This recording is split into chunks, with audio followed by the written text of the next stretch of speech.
O jirila otu nkeji gafee elekere atọ nke ehihie. Onye ọma m ji mụọ ọnụ. Ọ bụ ka m ji na-anabata gị n'oge agbakọ nke taa na Masters 105.9 FM ọnụ akọ uturu.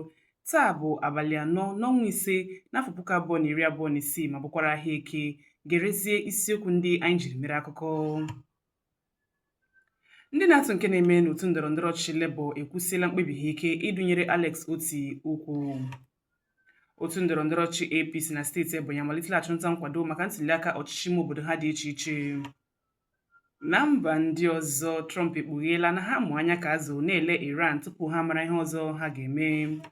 Onye ga-ewetara gị akụkọ ndị a nakwa ndị ọzọ bụ Daberechi Agwụ. Gerezie akụkọ anyị n'uju.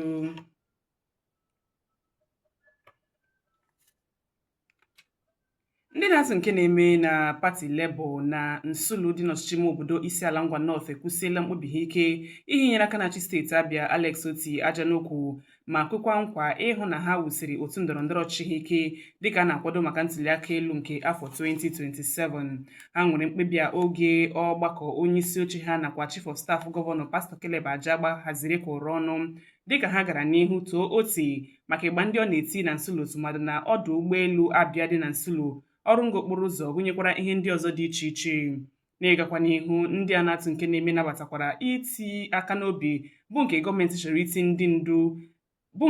chọrọ iti ndị ọrụ ọdụ ụgbọelu ahụ metụtara ala ha ma nwee obisi ike na ọkụ latrik ga-enwu na Nsụlụ karịa ka ọ na-enwu ugbu a, ebe ndị a ọnụ na-eru n'okwu dụkwara ndị obodo ahụ ọdụ ka ha hụ na ha sonyere n'ihe omume nkwado nke ọchịchị dị ugbu a na-aga n'ihu bụ nke gụnyere Tech Rise nakwa Abia Leadership Academy, ma kpọkwa ndị otu ha oku ka ha bakọọ udo ịdị n'otu maka ọdịmma otu ndọrọndọrọ ọchịchị Labour na steeti Abia.